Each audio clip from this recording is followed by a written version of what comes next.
Hello students, आज हम समूह 16 के द्वितीय तत्व सल्फर के एक यौगिक सल्फर डाइऑक्साइड के बारे में पढ़ेंगे। तो यहाँ पे हमें सल्फर डाइऑक्साइड का विचरण, गुणधर्म और उपयोग पढ़ना है। तो विचरण यानी उसके बनाने की विधि हम देखेंगे। इसमें हम दो विधियाँ देखेंगे, एक प्रयोगशाला विधि और दूसरी औद्योगिक निर्माण की विधि। तो फर्स्ट हम देखते हैं प्रयोगशाला विधि।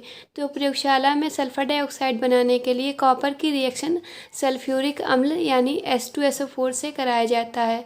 तो जब सल्फ्यूरिक अम्ल किसी भी धातु से अभिक्रिया करता है तो उस धातु का सल्फेट बनाता है। तो यानी हमें कॉपर सल्फेट प्राप्त होगा, साथ में सल्फर डाइऑक्साइड गैस प्राप्त होती है और H2O प्राप्त होता है। तो यहाँ पे हम देख रहे हैं कि कॉपर की रिएक्शन सल्फ्यूरिक अम्ल से कराने पे हमें सल्फर डाइऑक्साइड प्राप्त हो जा रही है।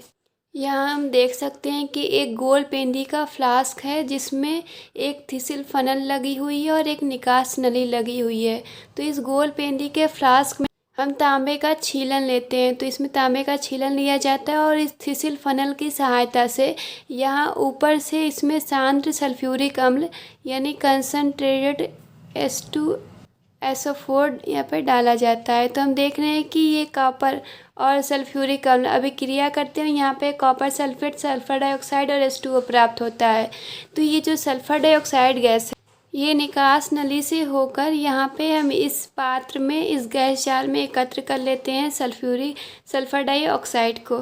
सेकेंड हम देखते हैं औद्योगिक निर्माण विधि। तो इसमें सल्फर, आयरन पायरेटेज FeS2 या फिर जिंक ब्लेंडी ZnS की रिएक्शन यदि ऑक्सीजन से कराई जाती है तो यहाँ पे इनका ऑक्सीकरण हो जाता है और हमें प्राप्त होता है यहाँ पे सल्फर डाइऑक्साइड। तो रिएक्शन हम देखते हैं। फर्स्ट है, अगर सल्फर का ऑक्सीकरण करा रहे हैं ऑक्सीजन से या उसकी रिएक्शन करा रहे हैं ऑक्सीजन से तो यहाँ पे हमें डायरेक्ट सल्फर डाइऑक्साइड प्राप्त हो जाएगा। अगर हम FeS2 यानी आयरन पायराइटिस से रिएक्शन करा रहे हैं तो यहाँ पे हम देखते हैं कि इसका ऑक्सीकरण हो जाता है और यहाँ पे हमें प्राप्त होता है Fe2O3 फेरिक ऑक्साइड प्राप्त हो जाता है। तो यहाँ पे हम देख सकते हैं कि Fe जो है इसकी ऑक्सीकरण अवस्था जो है +2 है और यहाँ पे हम देख रहे हैं इसकी ऑक्सीकरण अवस्था जो है +3 है। तो यहाँ पे हम देख रहे हैं कि ऑक्सीकरण संख्या में वृद्धि हो रही है। तो यहाँ पे हम देख रहे हैं कि Fe का जो है यहाँ पे ऑक्सीकरण हो रहा है। तो इस तरीके से इसकी रिएक्शन से इस FeS2 का ऑक्सीकरण होता है और प्राप्त होता है Fe2O3 और साथ में हमें सल्फर डाइऑक्साइड गैस प्राप्त हो जाती है। थर्ड है जिंक ब्लेंडी की रिएक्शन यानी ZnS की रिएक्शन है। तो ZnS जब ऑक्सीजन से रिएक्शन करता है तो यहाँ पे हमें जिंक का ऑक्सीकरण हो जाता है और प्राप्त होता है ZnO और साथ में सल्फर डाइऑक्साइड गैस प्राप्त होती है। तो यहाँ पे भी हम देख सकते हैं कि Zn का जो ऑक्सीकरण अवस्था है वो +1 है और यहाँ पर +2 है।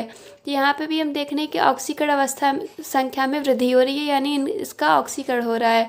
तो इस तरीके से इसके ऑक्सीकरण से यहाँ पे सल्फर डाइऑक्साइड गैस प्राप्त हो रही है और यहाँ पे इस तरीके से हम सल्फर या फिर उसके कुछ विशेष यौगिकों से ऑक्सीजन की रिएक्शन करा के सल्फर डाइऑक्साइड गैस प्राप्त कर ले रहे हैं। लेकिन ये सल्फर डाइऑक्साइड गैस प्राप्त हो रहा है, यहाँ पे नमी की कुछ मात्रा होती है। तो उस नमी को या आर्द्रता को दूर करने के लिए हम यहाँ पे सांद्र सल्फ्यूरिक अम्ल का उपयोग करते हैं। इससे पहले जब हम अमोनिया पढ़ रहे थे तो उसकी प्रयोगशाला विधि में इसमें हम देख रहे थे नमी की कुछ मात्रा थी, उस नमी को दूर करने के लिए हम कैल्शियम ऑक्साइड यूज़ कर रहे थे। लेकिन यहाँ पे हम कैल्शियम ऑक्साइड यूज़ नहीं कर सकते हैं क्योंकि सल्फर डाइऑक्साइड कैल्शियम ऑक्साइड से रिएक्शन कर लेती है। इसलिए इसकी नमी को दूर करने के लिए हम सांद्र सल्फ्यूरिक अम्ल का उपयोग करते हैं। तो इस तरीके से हम देख सकते हैं कि औद्योगिक निर्माण विधि द्वारा हम सल्फर डाइऑक्साइड का निर्माण कर सकते हैं। अगला टॉपिक है गुणधर्म, जिसमें हम सल्फर डाइऑक्साइड के भौतिक व रासायनिक गुणों को देखेंगे। तो भौतिक गुण में है कि यह रंगहीन तीव्र गंध वाली गैस है। सेकंड पॉइंट है कि ये वायु से भारी होती है। सल्फर डाइऑक्साइड का वायु से भारी है और ये लगभग 2.2 गुना भारी होती है।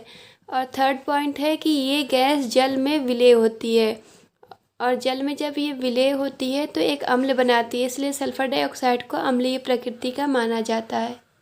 आगे हम देखते हैं सल्फर डाइऑक्साइड का रासायनिक गुण। तो फर्स्ट है दहनशीलता। तो सल्फर डाइऑक्साइड ना तो ज्वलनशील है, मतलब ना इसका खुद दहन हो सकता है, ना ही ये दहन में सहायक है।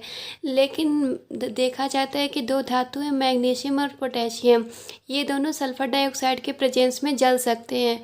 तो हम देख रहे हैं मैग्नीशियम की रिएक्शन जो सल्फर डाइऑक्साइड से है, तो यहाँ पे रिएक्शन होती है तो हमें मैग्नीशियम का ऑक्साइड प्राप्त होता है और साथ में हमें सल्फ़र प्राप्त हो जाता है। इस तरीके से पोटेशियम की रिएक्शन देखें सल्फ़र डाइऑक्साइड से, तो यहाँ पे हमें प्राप्त होता है पोटेशियम का थायोसल्फेट यानी K2S2O3। तो यहाँ पे जो S2O3 पे 2- आयन है, ये थायोसल्फेट आयन है, तो वही आयन यहाँ पे हमें प्राप्त हो रहा है। तो इस तरीके से इस कंपाउंड का नाम हो जाएगा पोटेशियम थायोसल्फेट। और साथ में हमें प्राप्त होता है पोटेशियम सल्फाइड यानी K2SO3। तो इस तरीके से मैग्नीशियम और पोटेशियम जो है ये दोनों सल्फर डाइऑक्साइड के प्रेजेंस में जल सकते हैं। सेकेंड पॉइंट है अम्लीय प्रकृति। तो सल्फर डाइऑक्साइड जो है ये अम्लीय प्रकृति का होता है। वैसे भी जितने भी अधातु होते हैं उनके जो ऑक्साइड होते हैं वो हमेशा अम्लीय प्रकृति के ही होते हैं और धातुओं के ऑक्साइड क्षारीय प्रकृति के होते हैं। तो इस तरीके से सल्फर डाइऑक्साइड अम्लीय प्रकृति का ही होगा। तो यहाँ पे हम देखते हैं कि जब सल्फर डाइऑक्साइड जल से अभिक्रिया करता है तो SO2 H2O से रिएक्शन करता है, तो यहाँ पे हमें प्राप्त होता है H2SO3 सल्फ्यूरस अम्ल। चूँकि सल्फर डाइऑक्साइड अम्लीय प्रकृति का है तो इसलिए इसकी हम क्षार से अभिक्रिया देखते हैं। तो जब क्षार से अम्ल की अभिक्रिया होती है तो हमें लवण प्राप्त होता है। तो यहाँ पे हम देखेंगे कि यहाँ पे दो तरीके के लवण प्राप्त होंगे, एक बाईसल्फाइड लवण और एक सल्फाइड लवण। तो यहाँ पे एक क्षार से हम सल्फर डाइऑक्साइड की रिएक्शन कराएंगे। तो क्षार हम ले लेते हैं सोडियम हाइड्रोक्साइड और रिएक्शन कराते हैं इसकी सल्फर डाइऑक्साइड से। तो यहाँ पे हमें प्राप्त होता है NaHSO3। तो ये जो है ये है सोडियम बाईसल्फाइड। तो इस तरीके से हमें बाईसल्फाइड लवण प्राप्त हो रहा है, सोडियम बाईसल्फाइड। अब दोबारा जब सोडियम बाईसल्फाइड की रिएक्शन यानी NaHSO3 की रिएक्शन कराई जाती है सल्फर डाइऑक्साइड से, तो यहाँ पे हमें प्राप्त होता है Na2SO3 और साथ में यहाँ पे जल का अणु भी प्राप्त हो जाता है H2O। तो इस तरीके से ये जो है ये है सोडियम सल्फाइड। तो सोडियम सल्फाइड लवण प्राप्त हो रहा है। तो हम देख रहे हैं कि क्षार से अभिक्रिया पे दो तरीके के लवण हैं, बाईसल्फाइड और सल्फाइड लवण प्राप्त हो रहे हैं। अगला पॉइंट देखते हैं ऊष्मीय वियोजन। तो जब सल्फर डाइऑक्साइड को गर्म किया जाता है, ऊष्मा देते हैं तो ये टूट जाता है और हमें प्राप्त होता है सल्फर और साथ में सल्फर ट्राईऑक्साइड। आगे देखते हैं अपचायक गुण। तो जब ये सल्फर डाइऑक्साइड नमी से अभिक्रिया करता है यानी जल से अभिक्रिया करता है तो यहाँ पे हमें प्राप्त होता है सल्फ्यूरिक अम्ल यानी H2SO4 और साथ में हमें नवजात ऑक्सीजन प्राप्त हो जाता है। तो ये नवजात ऑक्सीजन जो है ये इसके कारण ही सल्फर डाइऑक्साइड में अपचायक प्रकृति आती है। तो अपचायक प्रकृति को देखने के लिए यहाँ पे हम दो अभिक्रियाएं देखेंगे। एक पोटेशियम परमैंगनेट से अभिक्रिया देखेंगे यानी KMnO4 से, और दूसरी हम पोटेशियम डाइक्रोमेट से K2Cr2O7 से देखेंगे। फर्स्ट रिएक्शन हम देखते हैं पोटेशियम परमैंगनेट से सल्फर डाइऑक्साइड की रिएक्शन। तो पोटेशियम परमैंगनेट बैगनी कलर का होता है। जब रिएक्शन होती है तो इसका बैगनी कलर गायब हो जाता है यानी ये रंगहीन हो जाता है। तो रिएक्शन हम देखते हैं KMnO4 रिएक्शन करता है SO2 से। ये अभिक्रिया जल के उपस्थिति में होती है तो H2O के प्रेजेंस में रिएक्शन होती है। तो यहाँ पे हमें प्राप्त होता है पोटेशियम का सल्फेट यानी K2SO4। पोटेशियम की संयोजकता 1 है, इसकी 2 है, तो इस तरीके से यहाँ पे 2 और यहाँ पे 1 ये हो जाएगा। फिर यहाँ पे मैग्नीज का सल्फेट प्राप्त होगा तो ये यहाँ पे होता है MnSO4 प्राप्त। तो यहाँ पे हम देख रहे हैं इसकी संयोजकता भी 2 है और इसकी भी संयोजकता 2 है। तो यहाँ पे 2 से 2 कट जाएगा और हमें इस तरीके से फार्मूला प्राप्त हो जाएगा मैग्नीज के ऑक्साइड का, सल्फेट का। और थर्ड हम देखते हैं कि इसके बाद हमें प्राप्त होता है H2SO4 सल्फ्यूरिक अम्ल प्राप्त हो जाता है। तो ये रिएक्शन इस तरीके से हो रही है। तो यहाँ पे हम पहले अभिक्रिया को बैलेंस कर लेते हैं। तो हम देख रहे हैं यहाँ पे 2 पोटेशियम है तो यहाँ पे भी हम पोटेशियम को 2 कर लेते हैं। अब मैग्नीज यहाँ पे 2 हो चुका है तो मैग्नीज को यहाँ पे भी 2 कर लेते हैं। अब हम हाइड्रोजन को बैलेंस कर लेते हैं। तो यहाँ पे 4 हाइड्रोजन है, तो यहाँ पे भी 2 का मल्टीप्लाई कर दे रहे हैं तो 4 हाइड्रोजन हो गया है। इसके बाद हम सल्फ़र को बैलेंस कर लेते हैं। तो यहाँ पे 1 सल्फ़र, यहाँ पे 2 सल्फ़र और यहाँ पर भी 2 सल्फ़र, तो टोटल 5 सल्फ़र है। तो यहाँ पे हम 5 से मल्टीप्लाई कर देंगे। ऑक्सीजन हम देख रहे हैं ये बैलेंस है। इस साइड ऑक्सीजन जो है इसकी संख्या है ये 8 10 18 और 18 2 20। और इस साइड हम देख सकते हैं ये 4 और यहाँ पे 8, तो 4 और 8 12 और यहाँ पे भी 8, तो 12 8 20। तो दोनों साइड ऑक्सीजन बैलेंस है, तो अभिक्रिया बैलेंस हो चुकी है।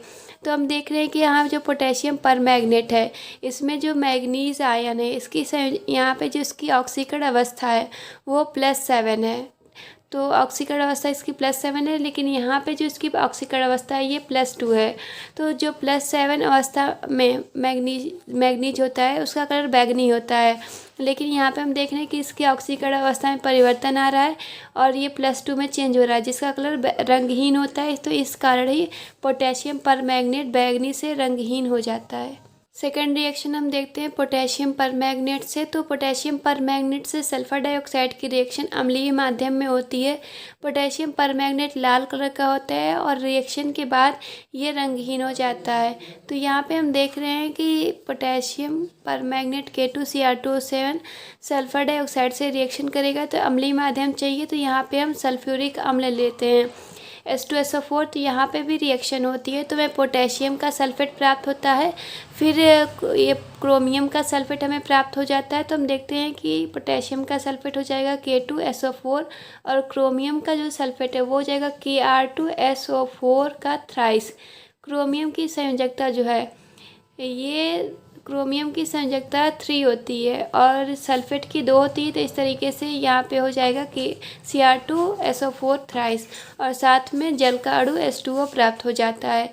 तो इस तरीके से हम देख रहे हैं कि यहाँ पे जो हमारे पास पोटेशियम डाइक्रोमेट है इसका कलर लाल होता है, लेकिन ये चेंज हो जा रहा है क्रोमियम सल्फेट में, तो जो कि रंगहीन होता है। तो इस कारण ही ये सल्फर डाइऑक्साइड से रिएक्शन के बाद रंगहीन लाल से रंगहीन हो जा रहा है।